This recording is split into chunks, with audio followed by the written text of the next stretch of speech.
Hi. So, I want to say something here. I never know how to start a video, so I always say hi and then I want to talk about something. Anyway, um, so this thought came to my head today, and the thought was, quote, it all starts with cognitive restructuring, end quote. Now, what this quote was about is that I was I was I'm currently trying to be more SE. I'm currently trying to be more in touch with my sensations, extroverted, external sensations, such that I'm more aware of my physical space and I occupy space that gets people to be physically aware of my physical presence instead of fucking walking into me all the time. And like my voice is not so it's not so quiet and held back and like this. No, I want to be a lot more like around in the physical space. Like I want to occupy space. I want to get people's attention when I walk in the room. Not in a narcissistic, egotistical way, but like I'm here. Don't walk into me. I occupy physical space. I want to be like that. And this is one of my major weaknesses. Like every time I go into a wall, every time I'm walking in a mall, my whole life I've had this major issue that I find that people literally walk into me. Like they literally push me like right on my face as if I'm not there.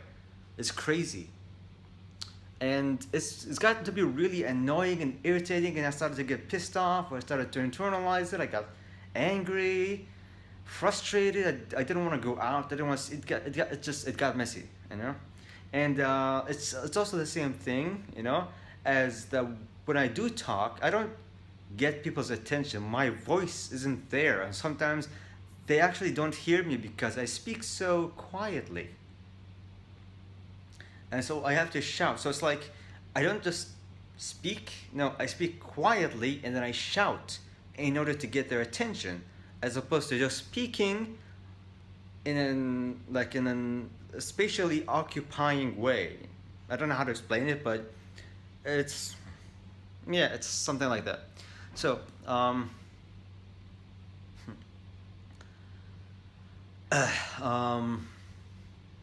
so the thing that triggered this thought is that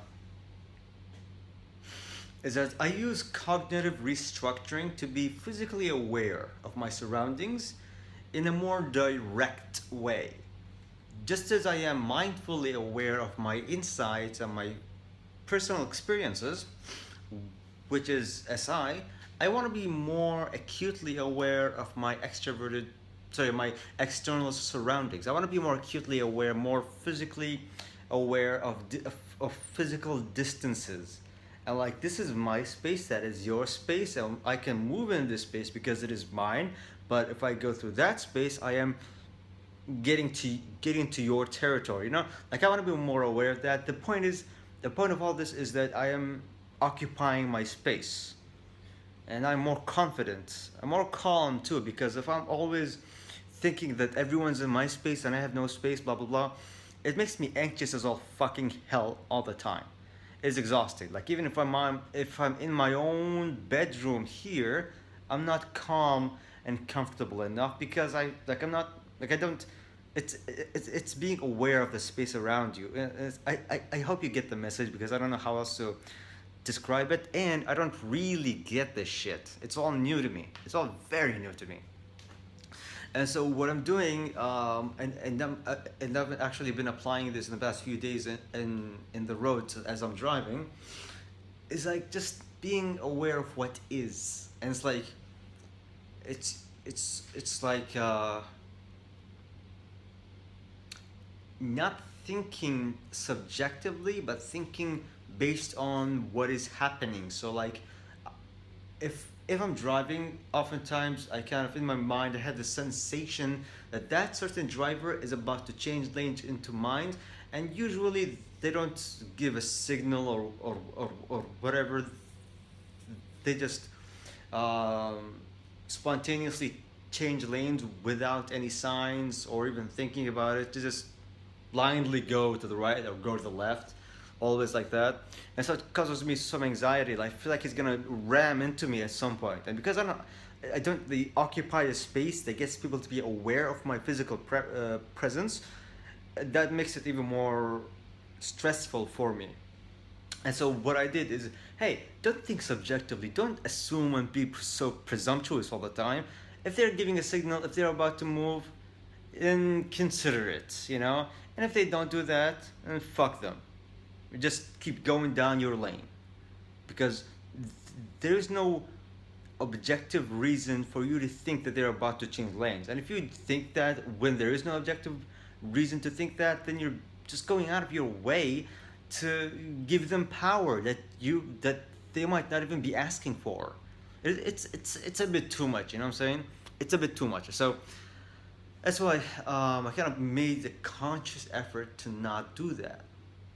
And it's like I'm switching from INTP to ENTJ's function stack.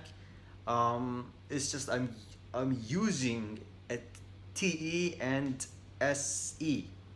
It's to be more physically present. And yeah, and the way to do that again is cognitive restructuring. I'm restructuring my the the structure of information that I get from the outside world on a very, very fundamental low level, you know? So like, yes, I get in the sounds and the photons from the environment around me, but then what do I do with that? That's cognitive restructuring. Well, it's not really cognitive restructuring. That's not actually true. No, that's not true. No. But, you know, like, it's taking an existing structure of data in your mind, in your brain, and you view it in a certain angle, or you reshape it. But it's the same data. It's just structured differently. That's actually why it's called cognitive restructuring, because you're restructuring existing structures. And the structure that I'm restructuring is my awareness of the space around me, the road, the cars, whatever. I'm restructuring that instead of viewing it from an NE perspective, which is what is about to happen or what could be happening right now based on my blah blah blah. I'm viewing it from an SE perspective, which is this is what is. It doesn't matter what I think might happen from my past. This is just doesn't fucking matter. Just throw that shit out the window. This is what is right now. If if some kind of an accident happens and a policeman asks me, "Hey, what happened?" I'm not gonna tell him, "Oh, because of my experience 10 years ago, this thing, I had the feeling that this thing might happen, so I did." No. This doesn't fucking matter. Objectively does not matter. What objectively matters is what is, right? And if I'm driving freely, as I have the legal freedom to do so, in my lane, and this other person is blindly, spontaneously switching lanes, if something happens, it's his fault. And I have every right. I have all the space, I have all the territory that I need to drive freely. And I shouldn't feel anxious or worried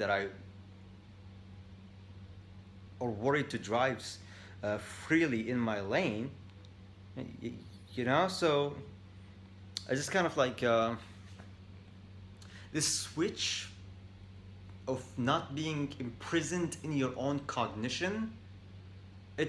It's a big step to take. It's a big step to get out of that prison. It's a huge step. And I personally believe wholeheartedly that you cannot take the first step in that journey without cognitive restructuring. It might be done for you or implicitly or whatever, but it is there. And one of the very, very earliest skills I have ever trained myself to learn and be better at was cognitive restructuring. And at the time, I didn't even know about the term cognitive restructuring. I did it myself. I gave it a name. I actually called it cognitive restructuring. And then for some reason, someday, I decided to search that on Google just to see what's going on. I don't know. I searched something random. I thought, hey, cognitive restructuring is something I made up. Let's search it on Google. And then I found out, oh, look, there's a whole Wikipedia page about something I made up. What? What? What? It was a really what the fuck moment. And then I realized I had rediscovered cognitive restructuring. I reinvented it or rediscovered it or whatever. Um, but I did it entirely independently. That's just something I'm proud of. I'm very proud of that moment. It's just because, I came up with the whole concept from scratch and the whole practice of cognitive restructuring myself, and I gave it the name cognitive restructuring based on my understanding of brains having structures of data, and then you restructure that to view things in a different way, in a different light. I did that myself, and I gave it the name cognitive restructuring because of that. And then I realized scientists already did that, the same name for the same reason, and they gave it a Wikipedia page. Wow, I took that as validation that I'm on the right path and that I have the right proper thinking, that my thinking aligns with reality in an objective way. Anyway, this is a story for another day. I guess it is a story for another day. Yeah. I just want to say, that there's a lot of things that you can't do if you're unable to cognitively restructure things. Now, this might be a TI thing or an SI thing, but for INTPs, it doesn't matter. But for ENTJs or whatever, different other types, it might actually matter. I don't understand your lenses. Completely different stuff. I'm not going to pretend like I know, nor am I able to give proper advices, because even my understanding of all this crap is subjective. It's not objective, so I cannot give you objective lessons regarding all of this. I can only give you my subjective lessons from my personal experience and blah, blah, blah, and you know the whole story, right? You'll get the idea of what I'm trying to say here.